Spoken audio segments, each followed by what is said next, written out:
The Century Speaks. Local people look back over their lives in the 20th century. Programme 3. Who are we? I'm not English. I'm the biggest mixture you could ever come across. I think with having relations in London, and he was a Jewish man, and she was a Quaker, then the Manx relations, and I don't know, I seem to be mixed up with all sorts of people. I will not put British on anything when they put nationality. British is not a nationality, it's a made-up term. You're English or you're Welsh or you're whatever, but you're certainly not British. I didn't come into this world British, and I'm not putting it on anybody's form. I'm British, yeah, but I tend to think that, I belong mainly to my culture, Pakistani. If somebody asks me, what's your, classification, are you British Muslim, are you Asian? I tend to say I'm Pakistani, There's a sort of pull, if you know what I mean, between me being me, which is just how you see me being sort of part Irish, and me being sort of part Asian as well. There's a bit of a pull. You don't know where to fit in sometimes, so I just be myself.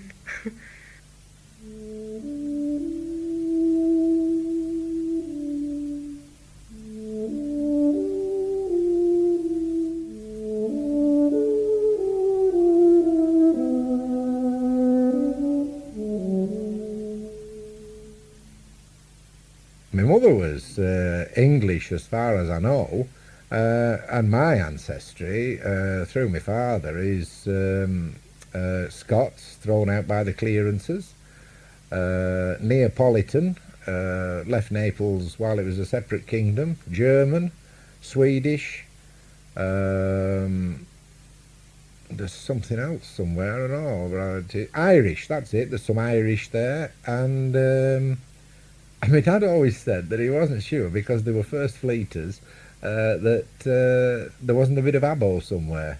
I certainly go extremely brown when I get in the sun, so I don't know. So I just think it's, when I look at my ancestry, I just think it's crazy, to be welded to a concept like patriotism, my country right or wrong. I mean, that phrase was actually used. Just after the First World War, in the 1920s, we young boys were very, very proud of the fact that we had won the war. We were convinced that we had won it and not the Americans. And we were also very, very proud of the British Empire. Now, at that time, most of the boys collected postage stamps. And the finer element of stamp collecting was to concentrate on British Empire stamps. And you could buy stamp albums purely devoted to the British Empire. And these were a wonderful educational asset, because we then looked the places up on the map, on the atlas, our school atlas.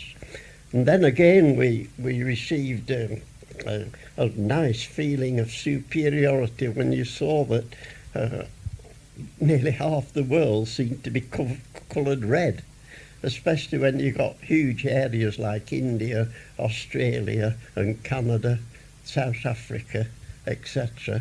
So we were very, very proud of the fact that we were the young heirs of this wonderful British Empire. Well, it didn't help me as a child. All I used to say, all I knew about it, there was a map up there at school, and it was all that, it was shaded red. We said it was ours. But it didn't make me, I didn't get anything from it with it being ours. They didn't send me anything from it, but apparently maybe we got taxes from them and money from them and part of the produce that they produced. There was no picture, as I remember, in the school I went to at Rivington of the king. But he was a great man in my estimation. It was King George V, of course, in the First World War. And we looked upon him as maybe a man who knew all about soldiering and fighting wars. I don't know whether he did or not. I don't think he did. He was the king. And I was one of his subjects. And in all businesses or firms or anything like that, there's always a top man. There's always a number one man. And if you don't look up to him, well, my way of thinking is you don't want to be working there. You want to get to where you look up to someone. Yeah. What they'd achieved through military power them days. I mean, they'd had any trouble, they used to send a load of ships to fly the flag, as they called it, to frighten them to death before they went in. But it were there. We were proud of it. In fact, it was taught us to school, weren't it? The history books were always on about England's, what they'd done. Colonies were taken over and won, and people had tried to drive us out, same as the Dutch and French, one or two places, and they got thrashed. Well, I used to like reading things like that when I was a young fella. Oh, yes. Oh, well, well, you were what you were, weren't you? Like, you didn't want to be any. I don't think even now you don't want to be out different, do you? What would you say? Hey, you're not proud to be English. I am.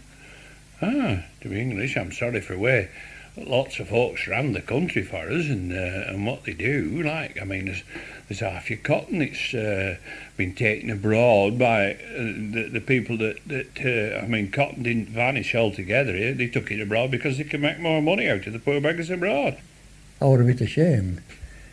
See, I actually saw these countries the same as Malaya, and although Malaya weren't so bad, Singapore wasn't so bad because the rich had milled it in. But India, oh, it was disgusting. They'd all been exploited, you see. And there were slums worse than whatever there was in Corn, in England anyway. I'll tell you what I once saw.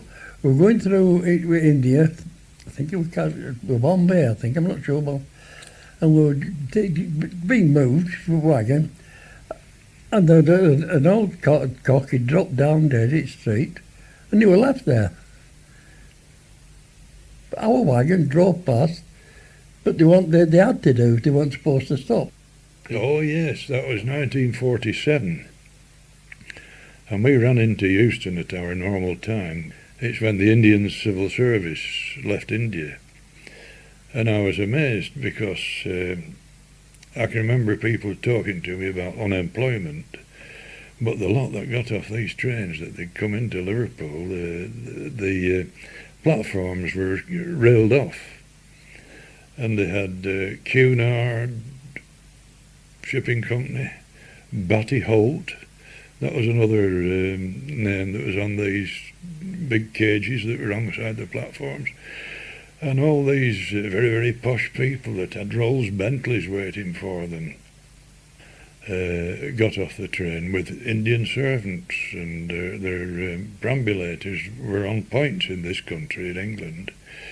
But they'd plenty of these New Cross perambulators and Indian nanas, I think they called them, didn't they? Were pushing the children and all their luggage, and they were taken away by these posh cars. They didn't look like people who'd lost their jobs, you know. They didn't seem to have to rely on unemployment pay, these Indian civil servants that seemed to come ashore for us. Do you remember any feelings of patriotic pride as a Well, boy? I had as a boy, yes. I was very proud to see these. When you got the photographs of the King and Queen, or as they were then, the Emperors and Empress of India, they really looked like kings and queens. I must say I'm very disappointed today in the Tower royalty don't are not distinguishable from anybody else in the crowd. Not that I'm worshipping royalty for the individual people. I'm worshipping it as a 1,000-year-old institution which carries so much stability with it. As they said, that as long as the Queen is head of the judiciary, head of the army, head of the navy, head of the police, head of parliament, as long as she's head of all these things, she's performing a service for us, not because of the power that she wields, but the power that she denies to anybody else. She denies that it would be impossible in England for a Hitler to take over the state. I had a good idea what I was fighting for against that person, Hitler, and they were bastards with some of them, you know. Right arrogant, even when they were prisoners. They were spitting at you and we were passing. And they were right arrogant. You felt like turning around and shooting them. Oh, they were right arrogant. With some young ones they were. Young Germans, the old ones weren't as... But some of these Hitler youth, oh, they were really bitter, you know. They were. But Belgium was a terrible place. The first night we were in Belgium, I'll never forget, they built it us in some houses, and we looked out window, and some of these prisoners that built Belgium, they were mostly Russians, and mixed race, and our swill bins, they were out at back, and they were coming round, they were in these striped shirts, you know, they had, and they was gouging themselves off that swill bin, what our cooks had put outside, you know. Terrible sight, you know, just with their hand, just eating it. Terrible. That were Belgium. Oh, it was terrible with that. You could smell it miles away. I was fighting for this country's families, the children. We never wanted them to have the same thing happen to them as what were happening in Europe. That's what were things we were fighting for. I don't think king and country come into it to that extent.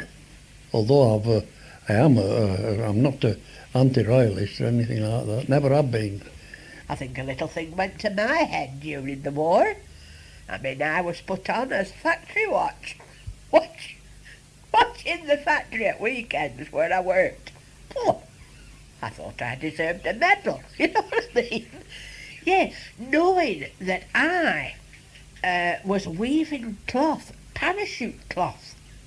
Knowing that I was weaving bomber cloth, where the shaft used to come over from the loom like that and it used to bang because the cloth was so tough. Knowing this bombing, thinking, oh, now then, I could have worn that parachute cloth. I could have worn that. Phil, how could you not have that British spirit? How could you not have? You was a part of it. All right, these big cities got bombed, as you know, London, Coventry, Liverpool. I remember listening to the aeroplanes coming over our house, and the German planes had a distinct noise. Boom, boom, boom, boom, boom, boom. And my dad used to say, they're following railway lines there, they're going to bomb Liverpool. Now hear 'em coming back, it will be, they'd drop the bombs, they'd drop the load. That's what the boom, boom, boom was. Yes, we thank God that we were safe. The nearest to us was when, this particular Sunday afternoon, this lone German aircraft was circling Leyland. And what he was either looking for was the ROF, right, at Exton, or Leyland Motors, either of the two. But he was a lone aircraft. Now then, the gun, the big gun at Leyland Motors, fired at him. Well, it was the case of drop your bombs and get out at road. And he did. And he dropped them on Ward Street. He'd lost a call at the factory where my dad worked. And it was a summer afternoon, and we saw this plume of smoke go up from the direction of Gloucester Cole. And we knew that he'd dropped his bomb somewhere. Anyway, my dad's, and bear in mind, in them days, my mum was still suffering from a stroke. I was the one that looked after my mum. And I remember my dad saying, now just watch your man. I'm going to get on my bike, it's over there somewhere. And any road, it must have been an hour after he came back. Where was it, Dad? It's factory at Gloucester Cole. But it had dropped in the street where the factory was. And the fireman, the stoker, that used to stoke the boilers for the factory, Mr. Benson, he'd sent his daughter, Alice, funny enough, to get him a packet of cigarettes from the shop in Ward Street. And there he was, digging with his hands in the rubble. And to this day, God rest her, she was never found. This country was mine, not ours. It was mine. And what I were doing, like it used to say in the song, to put it another way, I would keep its own fires burning me. I was very important. This was my country, not ours, mine. So therefore, you'd a big sense of duty. But you'd also a sense of responsibility. Ooh, bloody hell. Home guard. Both home guard. Hey, they get uniforms. Oh, Poshins get it first. And they got 2 rifles. So they used to toss up who to carry the rifle. And a time, when they went up there, there was a wireless station up on the hill. And they went to guard that. We guarded that every night. All the way down the clock, you know. There was no danger, like, to guard it. And used to go up with a rifle, to carry a rifle. And our Jack were in, we got a stripe, our kid, and he were in charge where he carried rifle. And they used to go up there. And then they got 7 rifles. Oh, Nightingale, a bank manager, he was major right away. And wanted to, if you were like a civil servant, town hall, and you weren't like called up, you were mentally fit for the army, so you finished with down guard, like, if you had a good job, manufacturing, like it was exempt, do you follow me, making like material or war stuff, and they had them in. Now if you come like smart and dressed up like you're a corporal right away, no messing, this bank manager, major, well, I could see now he had a bit of a stick, and he used to line them all up at Sunday morning. Farmers used to come late, you know, they'd been calving a cow, and he'd come up this morning with dogs behind him. You're late, yes, Les Neil. Oh, don't call me Neil, call me sir. We were calling him Neil, you know, don't call me sir like I'm an officer, you know, showed it pits on his shoulder. We're calling him like first name. And they used to march down the road, and this dog was for it farmer, and he would kick it dog, good home dog. So, can you get your sort of your dog, private so-and-so? Guru, he was shouting at dog was for it parade, you see. I remember that. I used to say, right, we're having manoeuvres, he says, right, you 2 are German prisoners. If they escape, and we'll all come a-looking for you. And he finished up in pub, they stopped in all day, they were looking all over for him. And drank blood pain dominoes. And he wrecked to attack Burnley one day, talking to Fred Ormond, he said, we went on a manoeuvre to attack Burnley over at Stepping Stones. And he said to throw electric bulbs at us, you know how they bang electric bulbs round corners for bombs, you know. Yeah, we don't do it. What do you feel about your country today? I think it's in a mess.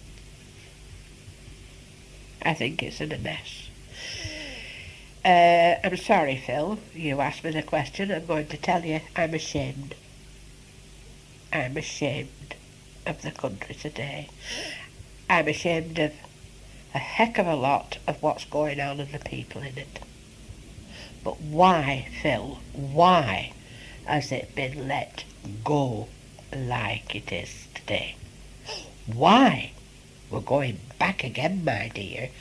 Why wasn't it like this during the war? When we were rationed, queuing for queues for a bit of meat.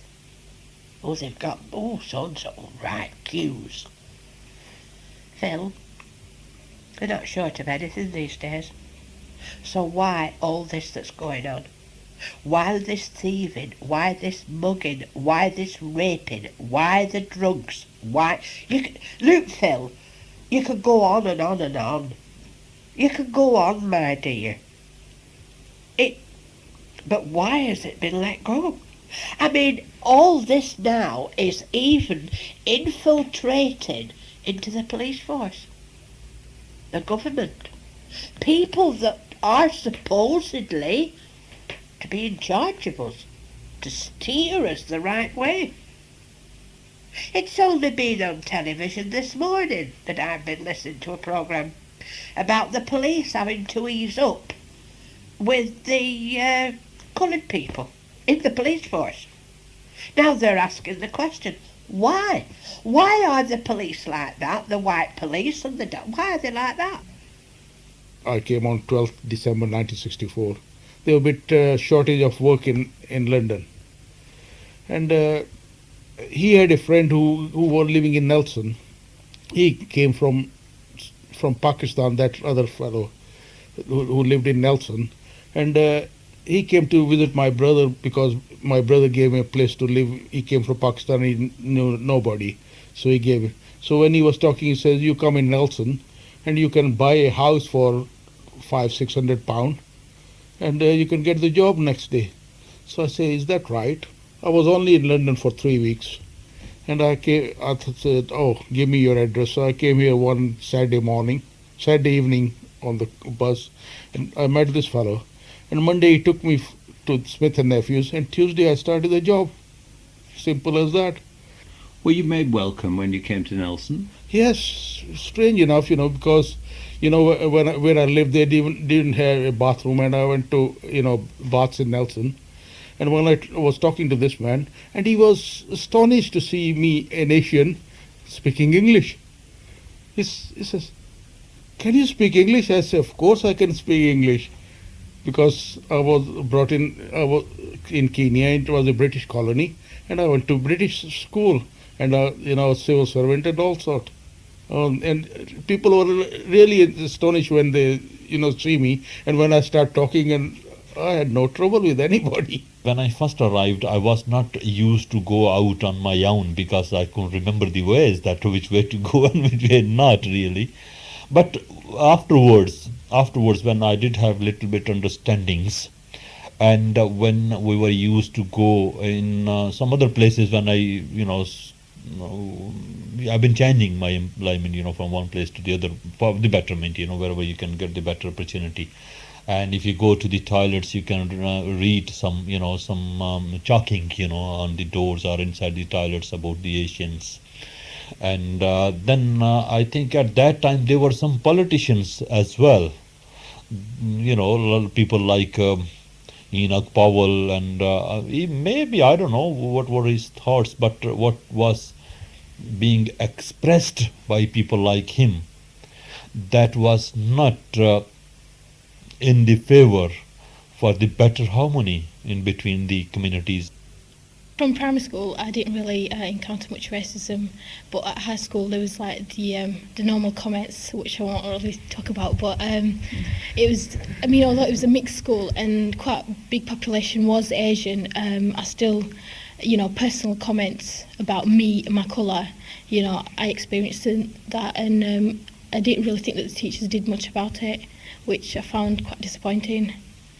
But other than that, outside of school, it's just like the occasion, like in the town centre, you might walk past somebody and you might bump into them and they might turn around and say a racist comment, but other than that, there isn't really anything else. What sort of things will they say?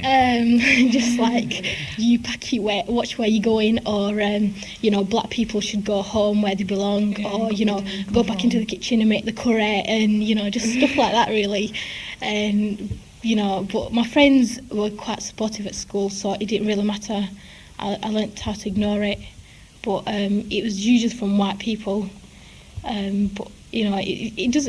After a while, you get used to it. You learn to ignore it. But it's just people like comments like that make you think that maybe you're more accepted. Like, say, if I'm from, like, my origin is from Pakistan, or my roots are in Pakistan. I'd feel more welcome. Or I'd feel better saying that I was from Pakistan, because I don't really feel welcome here by white people. So when they say go back home, it does hurt. But saying that you were born here, it doesn't really make an impact on anybody. They just say, oh well, your parents are from Pakistan, so you're Pakis as well. So I don't really. I think of this as my second home actually, because I don't feel welcome. My father is actually Irish, and my mother was born in Kenya in Africa, but my grandparents are Indian, and my grandparents came to this country with, I think when my mother was 14, which will be, 25, something like that. I'm sure my mother's age now, but which will be about 25 years ago now. So I mean, even my mother has become accustomed to the way it is, and she herself is very this isn't a word, but Englified, if you know what I mean. She herself is very like other people apart from her colour. But if you would compare that to my grandparents, they are the traditional Asian sort of people in the way they are, the mannerisms, the cooking and the clothes, as well as their appearance. I tend to refer to myself as Pakistani because my parents have very traditional views, and I think they think it's very, very important to stick to your roots, to know where you come from, your background. That kind of thing is important in our family. I'm British, yeah, but I tend to think that I belong mainly to my culture, Pakistani. If somebody asks me, what's your classification, are you British Muslim, are you Asian, I tend to say I'm Pakistani. I don't put British Asian or British Muslim or British. I usually put Pakistani. I don't know, when we go to Pakistan, like for a holiday or something, you don't really feel welcome there either, because they think of you as English, they think of you as being from a Western country, and they think of you as being a foreigner. And here, most people tend to think of you as like, they look at your colour and they think, oh well, she's Pakistani, or she's, Asian or something. So you don't really, we're considered foreigners here as well, so we don't really belong anywhere. We're just kind of not accepted in either country. Let's face it, if our forefathers hadn't took their country off them, then we wouldn't be in this situation, would we? So by having our great British Empire, they created for us what is happening today. And I don't know why can't everybody just get on with sort of each other, people say, well, if they come to live here, they should do what we do. But do you think if you went to live in India, you'd be doing everything that they do? I don't think so. You'd be trying to keep some of your own culture, wouldn't you? I suppose it means that it's all the history and the tradition and the buildings and the land. It's wonderful. I love England. I like being English and being on this little island because we seem to be safe from a lot of things. It gives me security, funny enough. I'll tell you what I value the most. You can please yourself what you do, your peace of mind. If you have a complaint, you can make it, and I make few. You can say what you say. There ain't so many countries you can. You can take America in at that and any others. But we have freedom of speech, which is a wonderful thing. Sometimes it means nice things, but more often than not, you think you're ashamed because of like lager louts in Spain, football hooliganism, and what else? It doesn't make me proud, really. I just think, why should we, when the French aren't ashamed of ransacking lorries and burning lambs? Or But when we were in Germany, I lived in Germany for 2 our years. fish. I mean, they don't seem to be ashamed of that. So I know we've had some quite nasty exports, but Germans look at us as though we're little louts. And it's lovely in Germany. We lived right on the Dutch-German border. And they don't like us at all. They really don't like us. They just think we're loudmouth, ignorant. And this is coming from Germans that we got to know, and Dutch. But Dutch people are like the English. Yes, a little bit more.